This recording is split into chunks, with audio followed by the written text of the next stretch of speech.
للہ رب العالمین والعاقبۃ للمتقین والصلاۃ والسلام علی سید الانبیاء والمرسلین وعلی آلہ واصحابہ الطیبین الطاہرین اما بعد فاعوذ باللہ من الشیطان الرجیم بسم اللہ الرحمن الرحیم یا ایہا الذین آمنوا اتقوا اللہ وکونوا مع الصادقین صدق اللہ العظیم۔ باد توحید کے متوالوں، قرآن کریم کے فداکاروں، شمع رسالت کے پروانوں، قطب ریچور کے چاہنے والوں، آئیے کچھ کہنے اور سننے سے پہلے ہماری اور آپ کی ساری کائنات کے مرکز عقیدت آقا نامدار، مکے کے سردار، مدینے کے تاجدار، اللہ کے حبیب، انبیاء کے خطیب، ہم گرتوں کو اٹھانے والے، دکھیوں کے دامن میں سکھ ڈالنے والے، بے چین دلوں کو چین عطا کرنے والے، بے سہاروں کو سہارا دینے والے، امت کے گناہ جب یاد آتے ہیں تو راتوں کو اٹھ کر رو رو کر خدا کو منانے والے، ہم مرنے کے بعد گھر والے، محلے والے، دوست احباب مل کر سب ہمیں خبر کے اندھیرے گڑھے میں چھوڑ کر جانے کے بعد وہ مدینے سے آنے والے، اپنے قدموں سے ہماری اندھیری قبر کو نور سے روشن کرنے والے حضور احمد مجتبی محمد مصطفیٰ ارواحنا فدا صلی اللہ تعالی علیہ وآلہ وسلم کی بارگاہ میں جھوم جھوم کر با آواز بلند درود شریف پڑھ لیجئے۔ اللہم صلی علی سیدنا مولانا محمد عبدک و رسولک و صلی علی المؤمنین والمؤمنات والمسلمین والمسلمات صلاۃ و سلام علیک یا رسول اللہ صلی اللہ تعالی علیہ وسلم۔ ایک بار اور دل کی گہرائیوں کے ساتھ با آواز بلند درود شریف پڑھیں۔ اللہم صلی علی سیدنا مولانا محمد معدن الجود والکرم والہ وبارک وسلم صلاۃ وسلام علیک یا رسول اللہ صلی اللہ تعالی علیہ وسلم۔ نبی اور آل نبی کی بارگاہ میں طاق کی ادر پوری کرنے کی غرض سے ایک بار اور درود شریف پڑھ لیں۔ اللہم صلی علی سیدنا مولانا محمد طب القلوب و دوائیہا و عافیت الابدان و شفائیہا و نور الابصار و ضیائیہا وعلی آلہ و صحبہ وسلم صلاۃ و سلام علیک یا رسول اللہ صلی اللہ تعالی علیہ وسلم۔ نگاہیں ولی میں وہ تاثیر دیکھی، نگاہیں ولی میں وہ تاثیر دیکھی، بدلتی ہزاروں کی تقدیر دیکھی۔ نگاہیں مرد مومن سے بدل جاتی ہے تقدیریں، ہو یقین تو پیدا کٹ جاتی ہے زنجیریں۔ کی محمد سے وفا تو نے تو ہم تیرے ہیں، کی محمد سے وفا تو نے تو ہم تیرے ہیں، یہ جہاں چیز کیا لوح و قلم تیرے ہیں۔ اللہ رب العزت کا بے پناہ کرم اور احسان عظیم ہے کہ اور خاص کر کے ہم دعا گو ہیں کہ اس بارگاہ کے سجادہ نشین و متولی حضرت العلامہ سید شاہ اشرف رضا صاحب قبلہ نے آج ہمیں بارگاہ خطب ریچور کی اس مسجد شمشیہ میں خطاب کرنے کا موقع عنایت فرمایا ہے۔ اللہ ان کی عمر دراز فرمائے اور اس کے ساتھ ساتھ ان آل رسول کے صدقے میں مولا ہماری بھی عمریں دراز فرمائے، تمام زمینی اور آسمانی آفت اور بلاؤں سے اللہ ہم سب کی حفاظت فرمائے، آمین آمین یا رب العالمین۔ بجاہ سید المرسلین برحمتک یا ارحم الراحمین۔ آئیے سب سے پہلے میں آپ حضرات کے سامنے درود پاک کی ایک فضیلت رکھتے ہوئے آگے چلوں، کیونکہ ابھی آپ اور ہم مل کر سبز گنبد کے مکی کے دربار میں درود و سلام کا نذرانہ پیش کر چکے ہیں۔ درود شریف پڑھنے کے دنیا میں تو بے شمار فائدے ہے ہی ہیں۔ اگر کوئی زندہ انسان کسی قبرستان کے بازو سے گزر جائے اور وہ درود پڑھ لے، اللہ اس کے صدقے میں مرے ہوئے لوگوں کی بخشش فرما دیتا ہے۔ اگر کوئی انسان پریشانی کے عالم میں درود شریف پڑھنے والا بن جائے، اللہ اس کی پریشانی کو دور فرما دیتا ہے۔ اسی طرح جو جس پریشانی میں مبتلا ہے اس کا حل کہاں ہے؟ درود پاک میں رکھا گیا ہے۔ آئیے سرکار مدینہ کے دیوانوں، اللہ کے ایک مقدس ولی ہیں جن کو خلافت کسی اور کی بارگاہ سے نہیں ملی، ہر شجرے میں جن کا نام سر فہرست میں ہوتا ہے اور ان کا نام دنیا جسے کہتی ہے حضرت سیدنا حسن بصری رضی اللہ تعالیٰ عنہ کہتی ہے۔ آئیے اس مقدس ولی کی بارگاہ کا ایک واقعہ عرض کر دو۔ حضرت خواجہ حسن بصری رضی اللہ تعالیٰ عنہ، اللہ اکبر، یہ اللہ کے ولی ہیں، مولا علی سے انہیں خلافت ملی ہے، اللہ کے مقدس ولی گزرے ہیں۔ حضرت خواجہ حسن بصری کے دربار میں ایک خاتون آتی ہے، عرض کرتی ہے، اے اللہ کے ولی، میری ایک بیٹی تھی، اس کا انتقال ہو کر کئی دن گزر گئے، میں اپنی بچی کس حالت میں ہے خواب میں دیکھنا چاہتی ہوں۔ حضرت خواجہ حسن بصری رحمت اللہ علیہ نے آنے والی جو بھی سوال کرتی ہے اس کا جواب اس کے دل کو سکون و اطمینان ملے جیسا عطا کرتے ہیں۔ فرماتے ہیں آج رات نماز عشاء کے بعد 4 رکعت نماز نفل پڑھتے ہوئے درود پاک پڑھ کر سو جانا، انشاءاللہ میرا مولا تیری بیٹی کے حالات تجھے خواب میں دکھا دے گا۔ اب وہ خاتون خانقاہ خواجہ حسن بصری کی بارگاہ سے نکلتی ہے، نماز عشاء کا انتظار کرتی ہے۔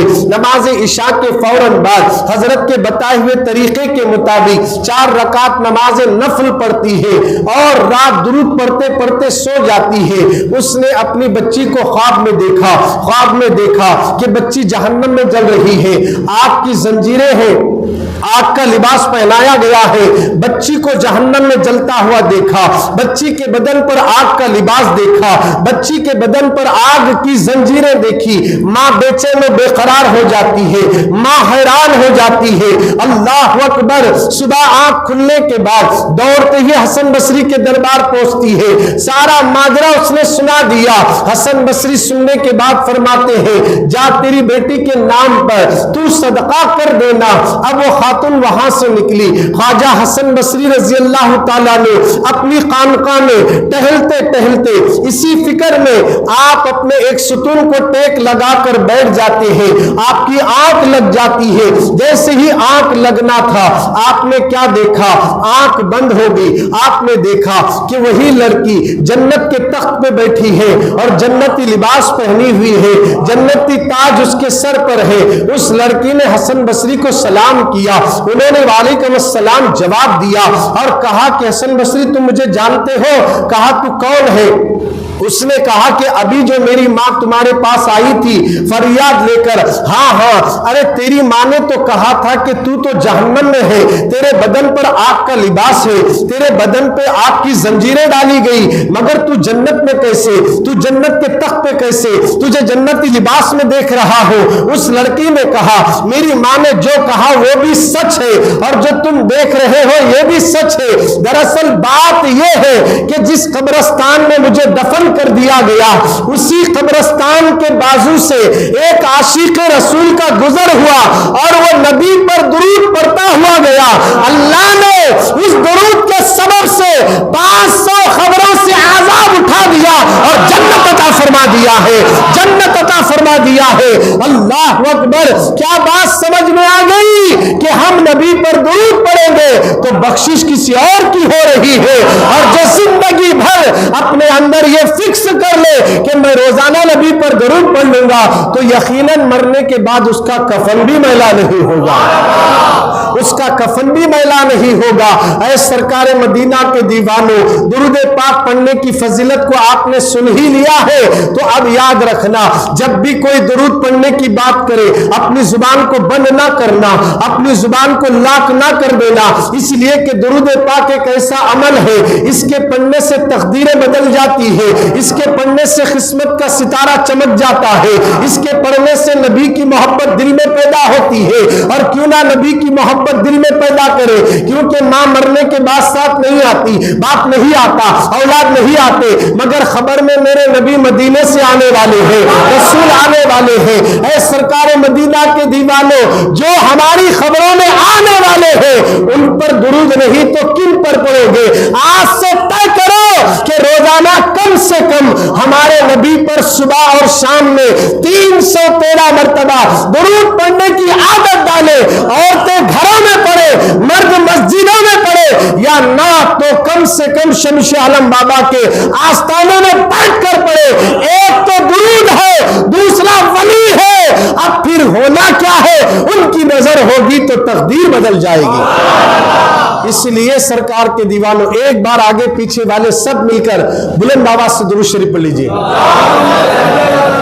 اللہم صلی علی سیدنا مولانا محمد نور الانوار وسر الاسرار وسید الابرار، صلاۃ و السلام علیک یا رسول اللہ صلی اللہ علیہ وسلم۔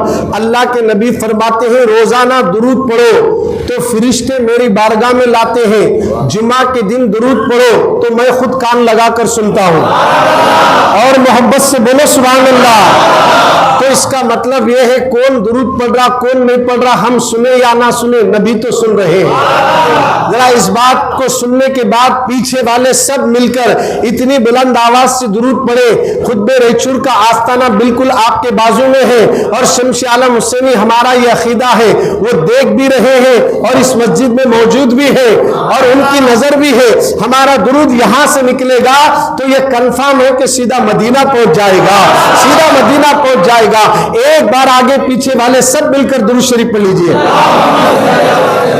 اللہم صلی علی سیدنا مولانا محمد نور الانوار وسر الاسرار وسید الابرار، صلاۃ و السلام علیک یا رسول اللہ۔ میں نے قرآن مقدس کی ایک آیت کریمہ تلاوت کرنے کا شرف حاصل کیا ہے۔ اللہ رب العزت اس کے سلسلے میں مجھے حق کہنے اور آپ تمام حضرات کو حق سننے کی توفیق عطا فرمائے۔ اللہ کا قرآن کہتا ہے یا ایھا الذین آمنوا، اے ایمان والو، اتقوا اللہ، اللہ سے ڈرو، وکنوا مع الصادقین، اور سچوں کے ساتھ ہو جاؤ۔ یہ اللہ کا قرآن ہے۔ لوگ کہتے ہیں کہ اولیاء اکرام کا ذکر قرآن میں ہے کیا، شمس عالم بابا کا ذکر قرآن میں ہے کیا، غوث اعظم کا ذکر قرآن میں ہے کیا، بندہ نواز کا ذکر قرآن میں ہے کیا، غریب نواز کا ذکر قرآن میں ہے کیا؟ لوگ اس طریقے کے سوالات کرتے ہیں۔ قرآن میں جو ہے وہی بولنا اور قرآن سے ہٹ کر نہیں بولنا۔ ہم تو قرآن کی سنتے ہیں۔ آئیے قرآن مجید کے حوالے سے آپ کے سامنے بات کریں گے۔ اولیاء اکرام کا ذکر قرآن مجید میں آیا ہے، اللہ والوں کا تو خاص ذکر آیا ہے، اللہ والوں کا تو ذکر ہے ہی ہے، اس کے علاوہ آپ کا بھی ذکر قرآن میں ہے، آپ کا بھی ذکر قرآن کر رہا ہے۔ آئیے سرکار کے دیوانوں، آج شمس عالم بابا کی بارگاہ میں ان کے عرس کے موقع پر یہ بات بھی آپ کے دل و دماغ میں بٹھا لے کر اٹھنا کہ ہم بڑے خوش نصیب ہیں، ہمارا ذکر بھی قرآن مجید میں موجود ہے، ہمارا ذکر بھی قرآن شریف میں موجود ہے۔ ہمیں اس کا علم نہیں ہے۔ لوگ گمراہ کرنے والے قرآن مجید کو سامنے لا کر کہتے ہیں دیکھیے قرآن میں ہے تو بتائیے۔ آج قرآن سے ہم بات کرتے ہیں۔ اللہ نے قرآن مقدس میں یوں کہا یا ایھا الذین آمنوا، آپ کو میں بتا دوں اے ایمان والو، اللہ کہہ رہا اے ایمان والو۔ یہاں اللہ نے یہ نہیں کہا یا ایھا الناس، اگر کہتا تو سب لوگ آتے تھے۔ یا ایھا الناس جہاں استعمال ہوا ہے وہاں سب لوگوں سے مراد ہے، سب لوگوں کو لیا جا رہا ہے۔ یا ایھا الذین آمنوا میں سب لوگ نہیں آئے بلکہ ایمان والوں سے خطاب ہو رہا ہے، اللہ کو ماننے والوں سے خطاب ہو رہا ہے، رسول اللہ کی رسالت کو ماننے والوں سے خطاب ہو رہا ہے۔ لفظ آمنو میں آپ بھی آگے ہم بھی آگے۔ یا ایھا الذین آمنوا، آمنو میں 4 حرف ہے، ایک پہلا حرف الف ہے، دوسرا حرف میم ہے، تیسرا حرف نون ہے، چوتھا حرف وہ ہے. اب یہ آمنو کے ان الفاظ کو اور ان حرفوں کی تشریح کرتے ہوئے آگے بڑھے. الف سے اللہ کو ماننے والا، میم سے محمد کو ماننے والا، نون سے نبیوں کو ماننے والا، واو سے ولیوں کو ماننے والا. کیا بات سمجھ میں آ گئی؟ اے ایمان والو، ہم اللہ کو بھی مانتے ہیں، نبی کو بھی مانتے ہیں، نبیوں کو بھی مانتے ہیں، ولیوں کو بھی مانتے ہیں. ہم ولیوں کو انکار نہیں کرتے ہیں. جو اللہ کا ولی ہوتا ہے اللہ اسے اتنی طاقت دیتا ہے، اتنی قوت عطا کرتا ہے، اگر وہ چاہے ٹھوکروں سے مردے بھی زندہ کر دیتے ہیں، اگر وہ چاہے تو مفلوجوں کو صحت بھی عطا کر دیتے ہیں. اللہ نے ولیوں کو یہ طاقت عطا کر دی ہے. اب 4 حرفوں میں یہ بتا دیا، لفظ الف سے اللہ کو ماننا، میم سے محمد کو ماننا، نون سے نبیوں کو ماننا اور واو سے ولیوں کو ماننا. اب یہ کون ولیوں کو ماننے والا ہے، کون نہیں ماننے والا ہے، آپ خود فیصلہ کر لیں. اللہ والوں کو چاہنے والے ہم ہیں، غوث کی 11ویں کرنے والے ہم ہیں، غریب نواز کی چھٹی کرنے والے ہم ہیں، بندہ نواز کے چراغا کرنے والے ہم ہیں، امام جعفر صادق کے کنڈے کرنے والے ہم ہیں، امام اعظم کی یاد منانے والے ہم ہیں، امام احمد رضا کے چاہنے والے ہم ہیں، اولیاء اکرام کے چاہنے والے ہم ہیں. پتہ یہ چلا اولیاء اکرام کو چاہنا یہ کسی کا دیا ہوا رولز نہیں ہے، بلکہ اللہ کی طرف سے ہے کہ جو اولیاء اکرام سے محبت کرے گا وہ اولیاء اکرام کوئی اور نہیں ہوں گے، آل نبی ہوں گے، اولاد علی ہوں گے. اس لیے میرے نبی نے کہا میں دنیا میں 2 چیزیں چھوڑ کر جا رہا ہوں، اسے مضبوطی سے پکڑ لینا، کبھی گمراہ نہیں ہوں گے. ایک ہے میری اہل بیت اور دوسرا قرآن مجید. ہم صرف قرآن کو نہیں پکڑے، ہم نے قرآن کو بھی پکڑا ہے اور اہل بیت کا دامن بھی تھاما ہے. اس لیے ہمارے بازو میں بیٹھنے والی شخصیت بھی اسی خاندان کے چشم و چراغ سید شاہ اشرف رضا صاحب بھی ہمارے سامنے موجود ہے. محبت سے بولو سبحان اللہ. اللہ نے ایمان والوں سے کہا اے ایمان والو اتقوا اللہ، اللہ سے ڈرو. کس سے ڈرو؟ اللہ سے ڈرو. ایمان والوں سے خطاب ہو رہا ہے، توجہ چاہتا ہوں، اللہ سے ڈرو. اچھا اللہ سے ڈرو. اس کے بعد آگے کہتا ہے وَكُونُوا مَعَ الصَّادِقِينَ، سچوں کے ساتھ ہو جاؤ. کس کے ساتھ ہو جاؤ؟ محبت سے بولو، سچوں کے ساتھ ہو جاؤ. آپ غور کریں، سچوں کے ساتھ ہو جاؤ. یہ اللہ کا قرآن کہتا ہے، اللہ کا کلام کہتا ہے. جس قرآن کو دیکھنا عبادت ہے، جس کا پڑھنا عبادت ہے، جس کا سننا عبادت ہے، وہ قرآن مجید میں اللہ فرماتا ہے.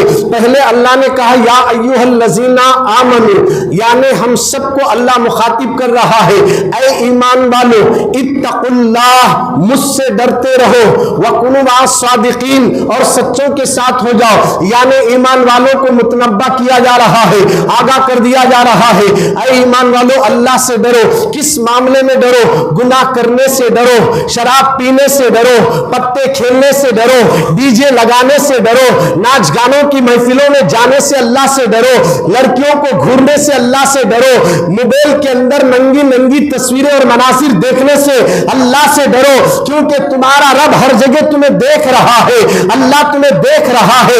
مولوی نہیں دیکھ رہا ہے، عالم نہیں دیکھ رہا ہے، کائنات کا کوئی انسان نہیں دیکھ رہا ہے، مگر اللہ تو دیکھ رہا ہے. تو اللہ کہتا ہے اے ایمان والے، جب تو ایمان لا چکا ہے، اللہ کو ایک مانتا ہے، رسول کی رسالت کو تسلیم کرتا ہے، نبی کو خاتم النبی مانتا ہے، تو اللہ کہتا ہے مجھ سے ڈرو. اور جو اللہ سے ڈرتا ہے، کامل اللہ سے ڈرتا ہے، قدم قدم پر اللہ سے ڈرتا ہے، ہر گناہ کے وقت خدا سے ڈر کر گناہوں سے بچتا ہے، تو جو اللہ سے ڈرتا ہے ساری کائنات اس سے ڈر جاتی ہے، ساری کائنات اس سے ڈرتی ہے.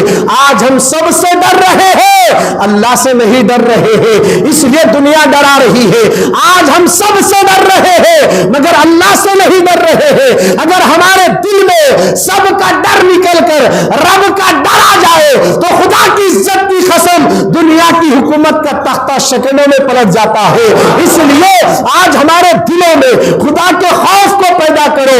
آج ہمارے دل میں اللہ کا ڈر نہیں ہے، اس لیے کھلے عام خواتین بیوٹی پارلر جا کر میک اپ کر کے نمازوں کو چھوڑ رہی ہے، اس لیے خدا کا ڈر دل سے نکل گیا، اس لیے گناہوں میں ملوث ہو رہے ہیں. پارکوں میں گھنٹوں سے ٹائم ہے، شراب کے اڈے بھر بھر کے ہم شراب پیتے ہوئے نظر آتے ہیں، شرابوں کے اڈوں کو آباد کرتے ہیں. خدا را یہ کی ہو رہا ہے؟ اللہ کا ڈر دل سے نکل گیا. خدا را مسلمانوں اپنے دلوں میں خدا کا ڈر پیدا کرو. انشاءاللہ جس کے دل میں خدا کا ڈر آئے گا اسے کوئی نہیں ڈرا سکتا, اسے کوئی دھمکی نہیں دے سکتا. اللہ اکبر. آج ہمارے دلوں میں اللہ کا ڈر نکل گیا, اس لیے پیٹ پیچھے غیبت کرتے ہیں. جیسے جمعہ کی نماز ہوگی ہوٹلوں میں بیٹھ کر چغلیاں کرتے ہیں, ہوٹلوں میں بیٹھ کر سگریٹ مارتے گپ شپ کرتے ہوئے ایک دوسرے کے گلے گاتے ہیں, ایک دوسرے کی مخالفت کرتے ہیں. کیوں؟ اس لیے کہ اللہ کا ڈر دل سے نکل گیا. کسی مسلمان کے پیٹ پیچھے اس کی برائی بیان کرنا کتنا دردناک عذاب ہوگا, آپ کو اس کا اندازہ نہیں ہے. اس لیے آج تک ہم نے جو کر لیا سو کر لیا, آج کے بعد یہ طے کرے کہ آج کے بعد ہم کسی مسلمان کی غیبت نہیں کریں گے, پیٹ پیچھے اس کے خلاف نہیں بولیں گے. اگر مسلمان یہ طے کر لے اور آپس میں متحد ہو جائے, ایک پلیٹ فارم پہ جمع ہو جائے, دنیا میں کوئی ایسا ہتھیار نہیں بنا جو مسلمانوں کو صفِ ہستی سے مٹایا جا سکے. ہمارے بزرگوں نے آندھی اور طوفانوں کی ہواؤں میں چراغ کو جلا دیا تو آندھی اور طوفان بھی چراغ کو بجھا نہیں سکی, تو وہ مومن کو مٹا کیا سکتے ہیں. اسی لیے ہم کو مومن بننا ہے, مسلمان بننا ہے, تو اس کے لیے ہم کو پہاڑ اٹھانا نہیں ہے, ہمیں بڑی محنت کرنا نہیں ہے. گناہوں سے بچنا ہے, شراب سے بچنا ہے, جوؤں سے بچنا ہے, ماں کی نافرمانی سے بچنا ہے, باپ کی نافرمانی سے بچنا ہے, پڑوسیوں کو ستانے سے بچنا ہے. کسی کو اگر روٹ کراس کرنا ہے تو اسے روٹ کراس کرا دینا, بھوکے کو کھانا کھلانا, ننگے کو کپڑے پہنانا, مریضوں کی عیادت کرنا, ایک مسلمان کی پریشانی میں اس کی مدد کرنا, یہی تو اللہ کا ڈر دل میں پیدا ہونے کی علامتیں ہیں. خدا را مسلمانوں اللہ سے ڈرو. اللہ نے ایمان والوں کو پہلا کام کرنے کا کیا دیا؟ اللہ سے ڈرو. اب دوسرا کام کیا ہے؟ وَكُونُوا مَعَ الصَّادِقِينَ, سچوں کے ساتھ ہو جاؤ. کس کے ساتھ ہو جاؤ؟ سچوں کے ساتھ. توجہ چاہتا ہوں, یہاں اب آئیں گے اصل بات, خود ریچر کے دربار میں جائیں گے. سچوں کے ساتھ ہو جاؤ. قرآن مجید کہہ رہا ہے, اللہ کا کلام کہتا ہے فرسٹ ایمان والے کس سے ڈرنا؟ پہلی بات اللہ سے ڈرنا, دوسری بات سچوں کے ساتھ ہونا.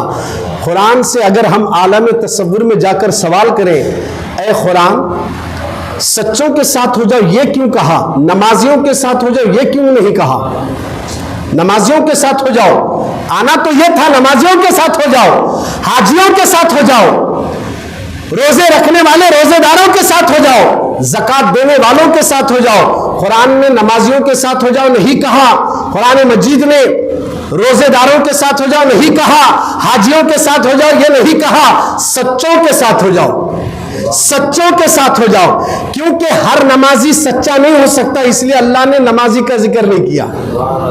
توجہ چاہ رہا ہوں, ہر نمازی سچا نہیں ہو سکتا, ہر حاجی سچا نہیں ہو سکتا. حج کر کو آ رہے بیاج کو پیسے دے رہے, حج کر کو آ رہے بیاج بھی کھا رہے, حج کر کو آ رہے بیاج بھی دے رہے, حج نماز پڑھ رہے غلطی کر رہے, جھوٹ بھی بول رہے. اس لیے نمازیوں کے ساتھ ہو جاؤ اللہ نے یہ نہیں کہا, حاجیوں کے ساتھ ہو جاؤ یہ نہیں کہا, رمضان کے روزے رکھنے والوں کے ساتھ ہو جاؤ یہ نہیں کہا. روزہ رکھ کر بھی غلطی کر رہے ہیں, نماز پڑھ کر بھی گناہ کر رہے ہیں, حج کر کے بھی اللہ کی نافرمانی کر رہے ہیں. کیا آپ کو نہیں معلوم ایک حاجی حج کرنے کے بعد مکمل سارے حج کے ارکان ادا کرنے کے بعد جب حج مکمل ہو کر نکلتا ہے تو میرے نبی نے کہا وہ گناہوں سے ایسے پاک ہوا جیسے آج ہی اپنی ماں کے پیٹ سے پیدا ہوا ہو, آج ہی اپنی ماں کے پیٹ سے پیدا ہوا ہو. اب بتاؤ جب حاجی گناہوں سے پاک ہو کر نکلا ہے تو اب اس کی ذمہ داری ہے, میں نے کعبہ دیکھا, میں نے عرفات دیکھا, میں نے مقام مینا دیکھا, میں نے زمزم کو دیکھا,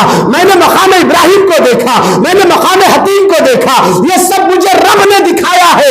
آج کے بعد میں داڑھی نہیں مڈاؤں گا, آج کے بعد میں نماز نہیں چھوڑوں گا, آج کے بعد میں ماں باپ کو نہیں ستاؤں گا, آج کے بعد میں مسلمانوں کو تکلیف نہیں دوں گا. کیا یہ حاجی سوچ رہا ہے؟ کیا حج کرنے والا یہ خیال لا رہا ہے؟ نہیں. اسی لیے پتہ یہ چلا ہر حاجی سچا نہیں ہو سکتا, اس لیے اللہ نے حاجیوں کا ذکر نہیں کیا, نمازیوں کا ذکر نہیں کیا, سچوں کا ذکر کر کے بتایا اے ایمان والو اللہ سے ڈرو اور سچوں کے ساتھ ہو جاؤ. تو سچے کون؟ کون ہے؟ تو قرآن کہتا ہے سچے نبیین کی جماعت ہے، اولیاء کی جماعت ہے۔ ابو بکر سچے ہیں، عمر سچے ہیں، عثمان سچے ہیں، علی سچے ہیں، ابو ہریرہ سچے ہیں، بلال حبشی سچے ہیں، حضرت عبداللہ ابن مسعود سچے ہیں، صحابہ سچے ہیں، تابعین سچے ہیں، تبع تابعین سچے ہیں، ائمہ مجتہدین سچے ہیں، غوث اعظم سچے ہیں، غریب نواز سچے ہیں، بختیار کاکی سچے ہیں، بابا فرید سچے ہیں، نظام الدین اولیاء سچے ہیں، نصیر الدین چراغ دہلوی سچے ہیں، بندہ نواز سچے ہیں، گوگی چندا حسینی سچے ہیں، شمشی عالم حسینی بھی سچے ہیں۔ اور یہ جتنے سچے ہیں وہ سب کے سب نمازی بھی ہیں، حاجی بھی ہیں، روزے دار بھی ہیں، تقوی والے بھی ہیں، سخاوت کرنے والے بھی ہیں، مدد کرنے والے بھی ہیں۔ جو سچا ہے وہ نمازی بھی ہے، اور ایسا نمازی ہے ہم 5 نمازوں میں تھک جاتے ہیں۔ جو سچا ہوتا ہے وہ 5 نمازوں کے ساتھ رات بھر سوتا نہیں، ایک پیر پہ کھڑے ہو کر اللہ کی بندگی کرتا ہے، اسے سچا کہتے ہیں۔ یہ وہی سچوں کی جماعت ہے جو 40 سال تک عشاء کے وضو سے فجر کی نماز پڑھنا یہ جھوٹوں کا کام نہیں، سچوں کا کام نظر آتا ہے۔ یہ سچے کوئی اور نہیں ہے۔ 18 سال کی بھری جوانی میں اسلام کی نیا کو پار لگانے کے لیے گوجی سے نکلنا ایک سچے کا کام ہے جو بابا کے اشارے سے ریچور میں آ کر خیام کر رہے ہیں۔ یہ وہی شمشی عالم حسینی ہے جو 18 سال کی بھری جوانی میں اسلام کو ریچور میں پھیلانے کے لیے تشریف لا رہے ہیں۔ اسلام پھیلانے والے یہ، تقوی والے یہ، نمازی والے وہ، حج کرنے والے وہ، زکات دینے والے وہ۔ ارے انہوں تو زکات، ہمارے لیے تو صرف سال میں 1 مرتبہ فرض ہے۔ اللہ والوں کا معاملہ کیا ہے؟ ان کے دربار میں کوئی آیا نہ کبھی بھوکا نہیں گیا، کبھی بھوکا نہیں گیا، سب کو کھلاتے ہیں۔ چہرے دیکھ کر نہیں دیتے عزت، صورت دیکھ کر خطبہ ریچور نہیں دیتے عزت۔ ہر آنے والا کوئی بھی ہو، اس لیے ہم سے زیادہ غیر لوگ ان کی چوکھٹ پر ماتھا ٹیکتے ہیں اور ان کی مرادوں کو میرے خطبہ ریچور پوری کر رہے ہیں اور بتا رہے ہیں کہ یہ آستانہ بھید بھاؤ کا نہیں ہے، یہ آستانہ صورت دیکھ کر نہیں دیا جاتا ہے۔ ان کے نانا جیسے سخی تھے، ان کی نانی جیسی سخی تھی، ان کے دادا جیسے سخی تھے، ویسے خطبہ ریچور بھی سخی نظر آ رہے ہیں۔ آج ان کی آستانے میں لوگ کوئی رو رہا ہے، مرادیں پا رہا ہے اور یہاں سے جھولیاں بھر بھر کے لے جا رہا ہے۔ آؤ سرکار کے دیوانوں، ہم صرف اولیاء اکرام کے واقعہ سنیں۔ 12 سال تک اگر صابر پیا ٹہنی پکڑ کر اللہ کا ذکر کرے، ہم سن لیے نماز دل سے پڑھنا صاحب، ہمیں بھی نماز دل سے پڑھنے والے ہیں۔ ارے تو طریقت کی ایک پہلی سیڑھی پر بھی قدم نہیں رکھ سکا اور تو کہاں سے نماز چھوڑ سکتا ہے؟ تیرے لیے نماز کہاں سے معاف ہو سکتی ہے؟ خدارا سرکار کے دیوانوں، خطبہ ریچور کا پیغام کیا تھا؟ آج انہیں کی بارگاہ سے ہمیں دیا جا رہا ہے۔ آئیے سرکار مدینہ کے دیوانوں، نماز کی اہمیت کیا ہے، حج کسے کہتے ہیں، روزہ کسے کہتے ہیں، یہ ساری باتیں آپ کے سامنے رکھتا ہوا گزرتا ہوا نظر آؤ۔ قرآن کہتا ہے یا ایھا الذین آمنو، اے ایمان والو، اتقوا اللہ، اللہ سے ڈرو، وکونوا مع الصادقین، سچوں کے ساتھ ہو جاؤ۔ الحمدللہ ہم سب سچوں کے ساتھ ہیں، ہم اولیاء اکرام کے ساتھ ہیں۔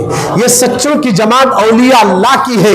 اگر کوئی غوث پاک کی 11ویں پر اعتراض کرتے ہوئے غوث اعظم کو اپنے جیسا کمپیئر کر کے ویڈیو ڈاؤن لوڈ کر کے ڈال رہا ہے اور آپ مزے لے کر سن کر اسے شیئر کریں گے تو اس کے ذمہ دار آپ ہوں گے۔ ایسے ویڈیوز مت دیکھو اور ایسے چینل مت دیکھو جن میں ولیوں کی بے ادبی نظر آتی ہو، جن میں اولیاء اکرام کی بے ادبی نظر آئے، ان کی گستاخی کرتے ہوئے اگر نظر آئے، ان ویڈیو کو شیئر نہ کرنا، ڈیلیٹ کر دینا، اس لیے کہ سرکار کے دیوانوں، اولیاء اکرام کا ہم پر بے پناہ احسان ہے، ان کا ہم پر بے پناہ کرم ہے۔ آئیے سرکار مدینہ کے دیوانوں، خطبہ ریچور سید شمشی عالم حسینی رضی اللہ تعالیٰ عنہ کے دادا جان جب گلبرگہ شریف تشریف لائے تو فیروز شاہ بہمنی کی حکومت تھی، آپ کو اس نے دیکھا، وہ بادشاہ نے دیکھا تو آپ کے ایک بہت بڑے منصب پر بٹھاتے ہوئے عہدے پر بٹھا دیا اور آپ اس فوج میں بھرتی ہو جاتے ہیں۔ اللہ اکبر!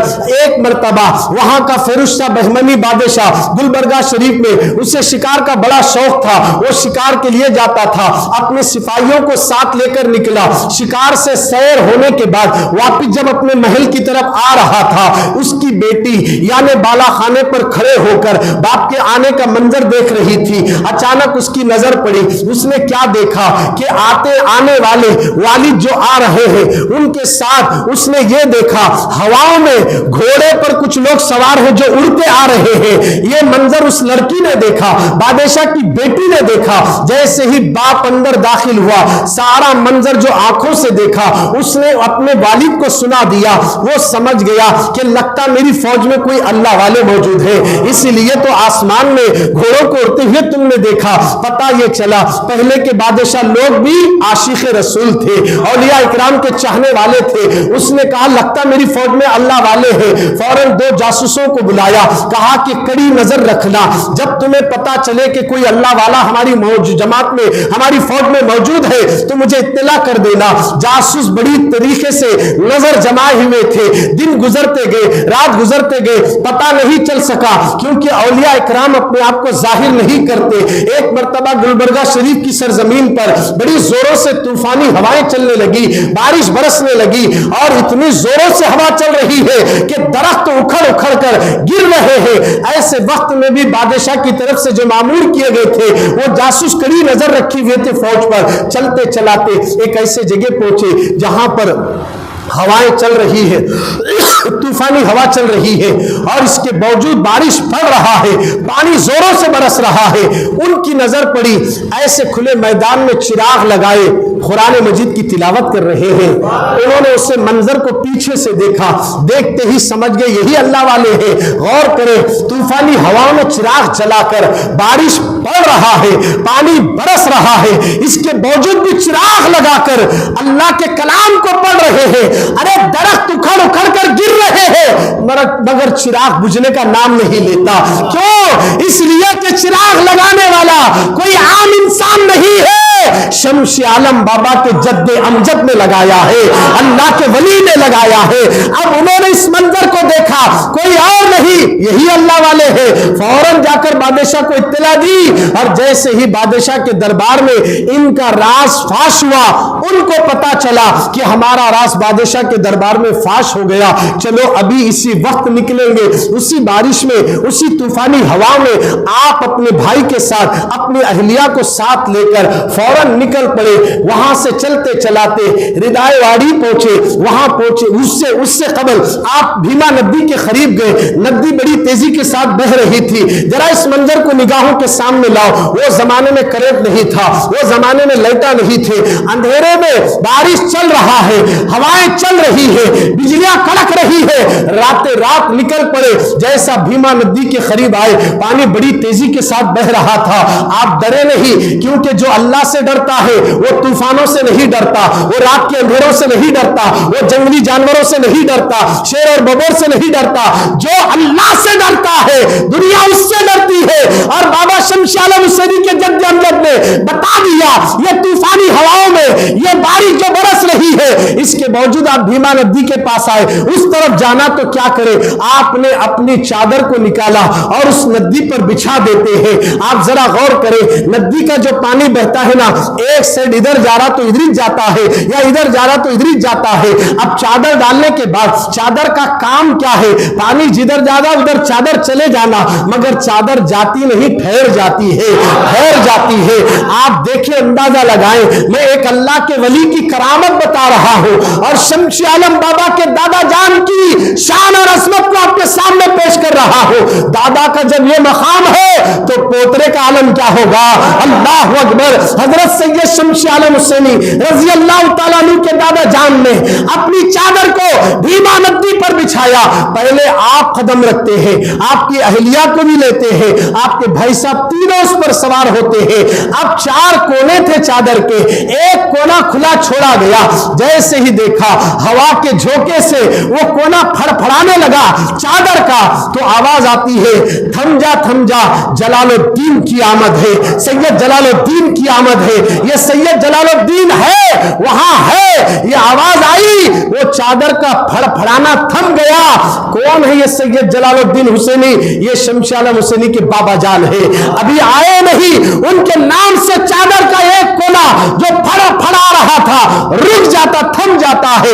اب تینوں سوار ہونے کے بعد چادر کشتی کا کام کر رہی ہے, چلاتے ہوئے لے جا رہی ہے. اچانک درد ذیل شروع ہوا. جیسے درد ذیل شروع ہونا تھا, ردائے واڑی پہنچنے کے بعد آپ نے دیکھا کہ بہت تکلیف ہو رہی ہے, کیونکہ حاملہ ہے, آپ کی اہلیہ حاملہ ہے. اللہ اکبر. آپ نے کہا, ایک آواز سنی کہ جلدی سے جلال الدین کی آمد ہے, تہبند کی ضرورت ہے, کوئی کپڑا نگل لو. یہ آواز سنتے ہی آپ نے فوراً مسکے کو, کپڑے کو مسکا لگا کر اس کپڑے کو نگل لیتے ہیں. جس کپڑے کو آپ نے نگلا تھا وہی کپڑے کو وہ اندر سے باہر آنے والا بچہ تہبند باندھ کر پیدا ہوتا ہے. اللہ اکبر. یہ کوئی اور نہیں ہے بلکہ حضور شمشی عالم حسینی کے بابا جان ہیں. یہ جو دنیا میں تشریف لائے یہ گوگی چندہ حسینی رحمت اللہ علیہ ہے. یہ گوگی چندہ حسینی رضی اللہ تعالیٰ عنہ ہے. یہ دنیا میں تشریف لائے, تہبند باندھ کر آ کر بتا دیے, لوگوں نبی کو اپنی طرح کبھی مت سمجھنا. اگر کسی نے نبی کو اپنی طرح سمجھ کر میلاد النبی پر اعتراض کرنے والوں, میلاد النبی پر, جھنڈوں پر, ان کی آمد کی خوشی منانے پر اعتراض کرنے والوں, میرے نبی کو اپنے جیسا سمجھنے والوں, یاد رکھنا میں انہی کے خاندان کا ایک چشم و چراغ جب دنیا میں آنے کا یہ عالم ہے کہ تہبند باندھ کر پیدا ہو رہے ہیں اور پاک صاف پیدا ہو رہے ہیں. جب ولی کا یہ عالم ہے تو میرے نبی کا عالم کیا ہوگا. اسی لیے تو اعلیٰ حضرت نے کہا, تیری نسل پاک میں ہے بچہ بچہ نور کا, تو ہے عین نور, تیرا سب گھرانہ نور کا. گوگی چندہ حسینی کیا پیدا ہوئے, اللہ اکبر. ان کی ولادت کی خوشی کا ڈنکا آسمانوں میں بج رہا ہے, آسمانوں میں بج رہا ہے. اور یہ منظر بندہ نواز گلبرگہ شریف میں مریدوں کے پاس بیٹھے بیٹھے آسمان کی طرف ٹک ٹکی باندھ کر دیکھ کر مسکرا رہے ہیں. مریدوں نے پوچھا, حضور کیا بات ہے, آسمان کی طرف دیکھ کر کیوں مسکراتے ہو؟ کہا کہ علی کے خاندان میں ایک بچہ پیدا ہوا جس کی ولادت اور ولایت کے چرچے آسمانوں میں منائے جا رہے ہیں, اسی کو دیکھ کر میں بھی مسکرا رہا ہوں. اللہ والوں کی نظر کا معاملہ ہے, یہ سب کی نظر یکساں نہیں ہو سکتی ہے. قطب ریچور کا دیکھنا اور ہے, بندہ نواز کا دیکھنا اور ہے, نصیر الدین چراغ دہلوی کا دیکھنا اور ہے. یہ دیکھنے میں بڑا فرق ہے, ہم اور آپ دیکھنے میں الگ ہے. یاد رکھیے سرکار کے دیوانوں, یہ نظروں کا بھی بڑا کمال ہے. خطب گوگی چندہ حسینی رحمت اللہ تعالی علیہ دنیا میں تشریف لائے اور ان کی ولادت کے وقت آسمان میں فرشتے خوشیاں منا رہے ہیں اور گلبرگہ شریف میں بندہ نواز دیکھ کر بھی مسکرا رہے ہیں. اللہ اکبر. آپ ذرا غور تو کریں, یہ جب دنیا میں تشریف لائے, ایک تو سردی تھی, ہوائیں چل رہی تھی, بارش کے چھینٹے پڑ رہے تھے. اب بچے کو رکھے تو کہاں رکھے, آسمانوں سے ایک گہوارہ آیا اور اس گہوارے میں گوگی چندہ حسینی کو رکھا گیا اور وہ گہوارہ اڑتا ہوا سیدھا پہنچا گوگی شریف کی سرزمین پر, درخت کو لگ گیا. محبت سے بولے سبحان اللہ. جیسے آپ بچے کو تلاش کرتے ہوئے کئی دن گزر گئے, جب گوگی پہنچے تو دیکھا کہ گہوارہ درخت کو لگا ہوا ہے, چڑیاں پورے گہوارے کے اطراف بیٹھی ہے, اللہ کی تسبیح کر رہی ہے اور گوگی چندہ حسینی اپنے منہ میں انگوٹھا رکھ کر مسکرا رہے ہیں. جب ان کو دودھ کی ضرورت پڑتی ہے اللہ ان کے انگوٹھے میں دودھ عطا کرتا ہے اور وہ پیتے ہیں اور سکون پا لیتے ہیں. یاد رکھیے سرکار کے دیوانوں, اللہ والوں کا مقام اور مرتبہ اتنا بلند و بالا ہے. اس لیے میرے نبی نے کہا, حدیث قدسی ہے, اگر کسی نے ولی سے دشمنی کی تو گویا اس نے اللہ سے اعلان جنگ کر دیا. اور اللہ خود کہتا ہے کہ جو میرے ولی سے دشمنی کرے گا میں اس سے اعلان جنگ کرتا ہوں. اللہ والوں سے دشمنی مت کرو, اللہ والوں سے نفرتیں مت کرو, اللہ والوں سے محبت کرو. اس لیے جو اللہ والوں سے محبت کرتا ہے اللہ اس محبت کی بنیاد پر قیامت میں انہی کے ساتھ انہیں اٹھایا جائے گا, انہی کے ساتھ انہیں اٹھایا جائے گا. اللہ اکبر. اسی طرح سرکار کے دیوانوں خطب ریچور جن کا ہم ان سے شریف منا رہے ہیں, اللہ اکبر, سن 838 ہجری 15 رجب المرجب کو گوگی کی سرزمین پر شمشی عالم حسینی رحمت اللہ علیہ پیدا ہوئے. آپ دیکھ سکتے ہیں اب اس ولی کا مقام اور مرتبہ کیا ہے. یہاں باہر دکان میں، پھول کی دکان میں شاید کتاب ہوں گی حضرت کی سوانی عمری پر، مختصر لکھے حضرت. آپ جاتے جاتے کتاب حاصل کرو، پڑھو، ایمان بھی تازہ ہو جائے گا، دل میں عشق اولیاء بڑھے گا. خطبہ رچور سن 838 ہجری 15 رجب المرجب کے دن پیدا ہوئے اور آپ اپنے والد کے زیر سائے میں پلے بڑے ہوئے، تعلیم پائے، ظاہری علوم، باطنی علوم، ہر چیز سے آپ کے والد نے آپ کو آراستہ کیا. گوگی چندہ حسینی رحمت اللہ علیہ کے 4 فرزند ہیں. کتنے ہیں؟ بولو کتنے ہیں؟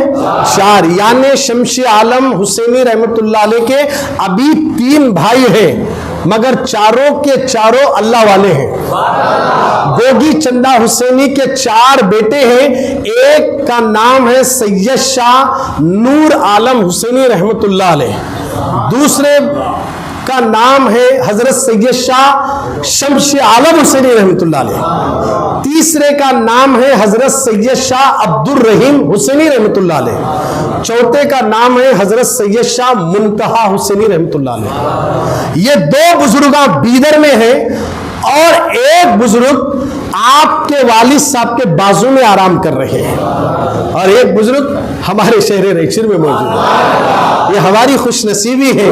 اور جب سارے علوم اور ظاہری علوم سے، باطنی علوم سے خطب ریچور کو خطب گوگی نے فیض فرمایا اور سب کچھ عطا کر دیا، تو 18 سال کی بھری جوانی تھی. آپ کے والد نے کہا بیٹے احمد، کہا حضور کیا بات ہے؟ پانی، وضو کے لیے پانی لاؤ. آپ پانی لا کر میدان میں رکھے، تھوڑی ہی دیر میں کوا آیا، اس کے اندر بیج ڈال دیا، اور جیسی اس میں پڑنا ہی تھا آپ کی نظر پڑی اور وضو میں پاک پانی میں اس نے گندگی کر دی، تو حضرت خطب ریچور جلالی نظر اس کوے پر ڈالے. وہیں سے وہ کوا گر کر مر گیا، اور جیسے کوا مر گیا خطب گوگی نے کہا، بابا جان نے کہا، احمد ابھی سے تیرا یہ عالم ہے.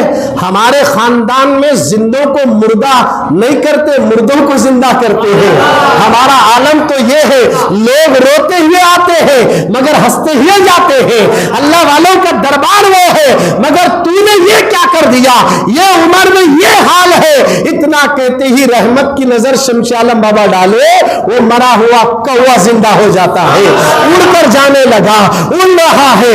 ایک ولی کی نظر کا جب یہ عالم ہے، ایک اللہ کے ولی کی نظر نے زندے کو مردہ بھی کر دیا، مردے کو زندہ بھی کر دیا.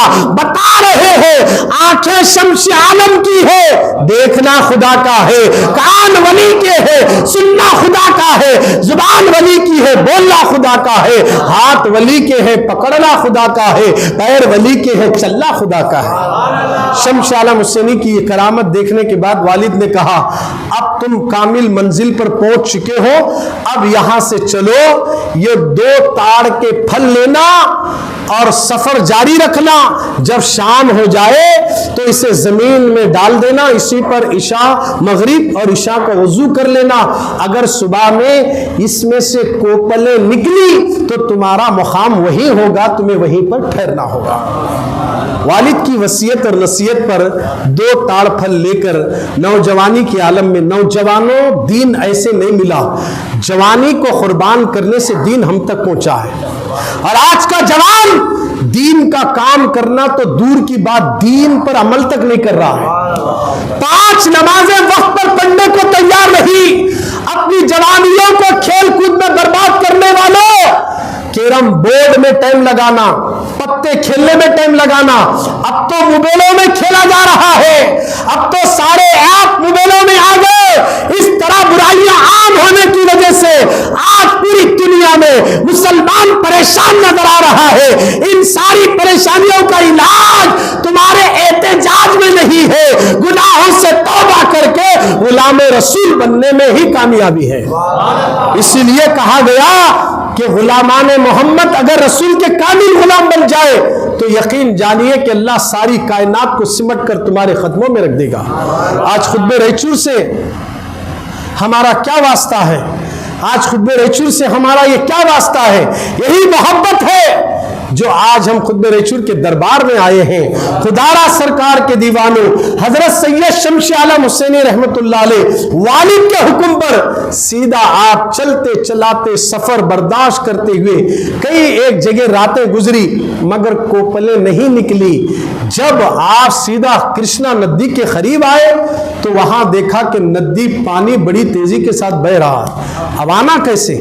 تو آپ نے فوراً بسم اللہ اللہ اکبر کہہ کر قدم رکھا تو فوراً کرشنا ندی کا پانی ادھر کا ادھر ادھر کا ادھر بیچ میں سے چلتے ہوئے تشریف لا رہے ہیں۔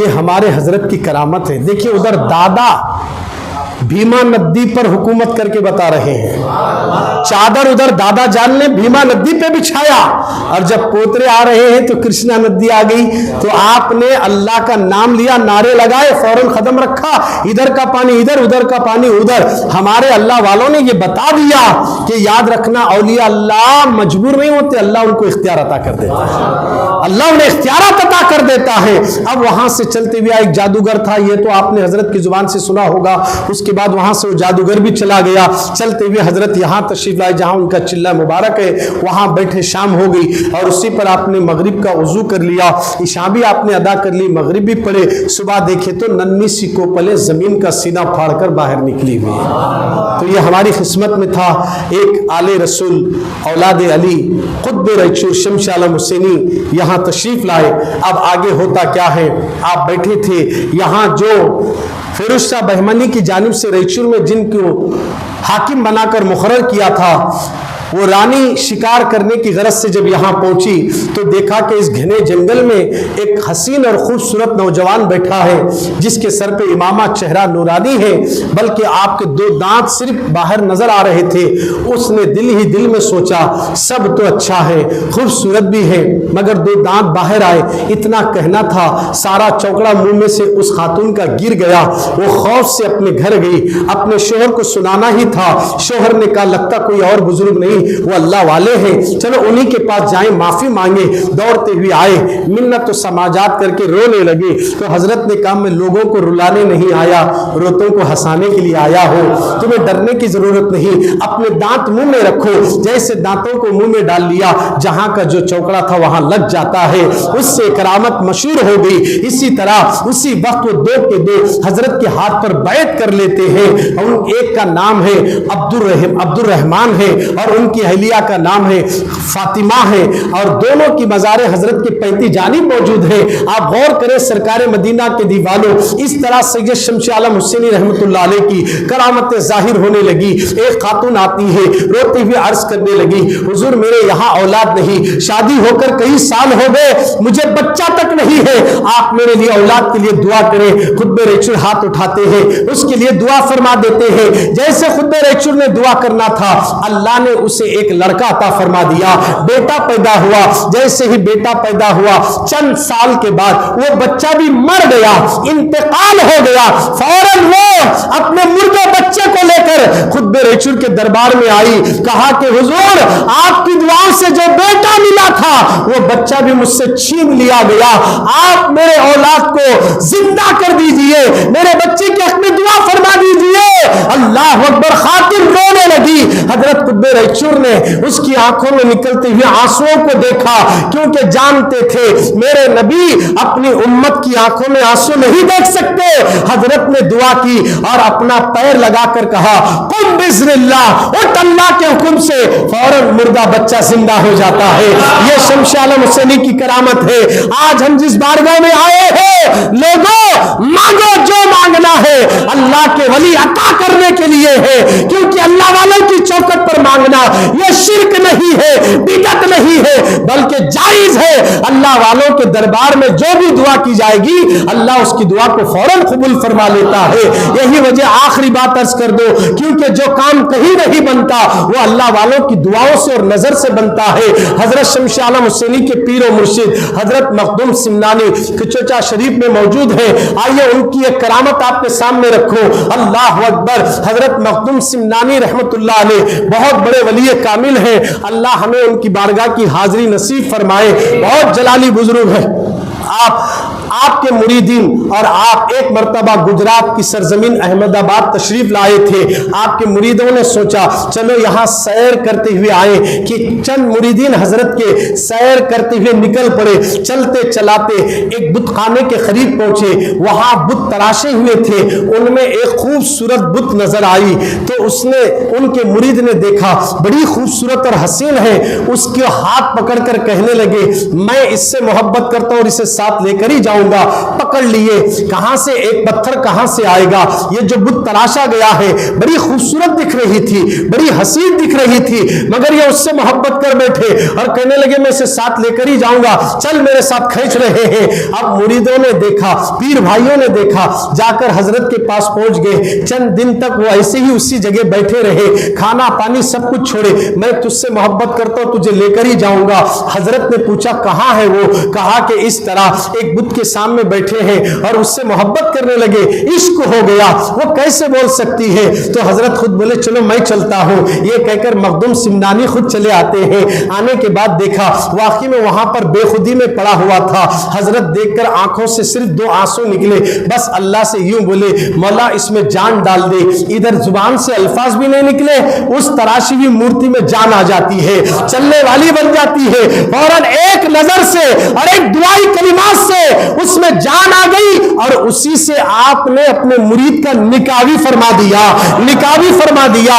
یہ ہے مخدوم سمنانی رحمت اللہ علیہ کی کرامت. آپ اندازہ لگائیں جو کام نہیں ہونے والا ہے وہ کام اللہ والوں کے دربار میں ہو جاتا ہے, ولیوں کی دعاؤں سے ہوتا ہے, ولیوں کی نظر سے ہوتا ہے. ڈاکٹروں نے کہا اب ہم تو اس کی گارنٹی نہیں دیتے, ڈرو مت, آؤ خود میرے چور کے دربار میں, دامن پھیلاؤ, ان کے دادا کا واسطہ دو, ان کی نظر پڑے گی تو جو علاج ڈاکٹروں سے نہیں, طبیبوں سے نہیں, حکیموں سے نہیں ہوتا وہ ولی کی نظروں سے ہو جاتا ہے, ان کی دعاؤں سے ہوتا ہے. یہی وجہ ہے ہم اللہ والوں کے دربار میں آتے ہیں تو ہماری ذمہ داری بنتی ہے جتنا ان کی بارگاہ کا ادب کرو گے اتنا ہی سب کچھ دامن میں بھر بھر کر لے کر جاؤ گے. لہذا سرکار کے دیوانوں یہ تھی حضرت قطب ریچور کی داستان. میں نے آپ کے سامنے مختصر انداز میں پیش کر دیا. یہ ہماری خوش نصیبی ہے کہ حضرت العلامہ سید شاہ اشرف رضا صاحب بارگاہ کے سجادہ نشین و متولی بھی ہے. الحمدللہ ان کی دعاؤں سے آج ہمیں ان کی اجازت سے یہاں آنا پڑا. ہم دعا کرتے ہیں کہ مولا آج کی اس حاضری کو قبول فرما. جو کچھ بھی بولنے میں, سننے سنانے میں اونچ نیچ, غلطی, کمی بیشی بتغاضۂ بشریت کے ہوتی ہے, خود ریچور کے صدقے میں تو ہمیں معاف فرما دے. اور مولا دشمنوں کی بد نظر سے ہمیں بچا, حاسدین کی حسد سے بچا, غیبت اور چغل خوری سے بچا, 5 وقت کی نمازیں وقت پر پڑھنے والے بنا دے. خود ریچور کی بارگاہ میں نماز پڑھنے کی برکت سے مولا بے اولادوں کو اولاد کی دولت سے مالا مال فرما. جن کو اولاد دیا ہے بچوں کو ماں باپ کا فرما بردار بنا دے. اسی طرح مولا سیدوں کا سایہ ہمارے سروں پر ہمیشہ قائم و دائم فرما دے. آمین آمین یا رب العالمین بجاہ سید المرسلین برحمتک یا ارحم الراحمین. جو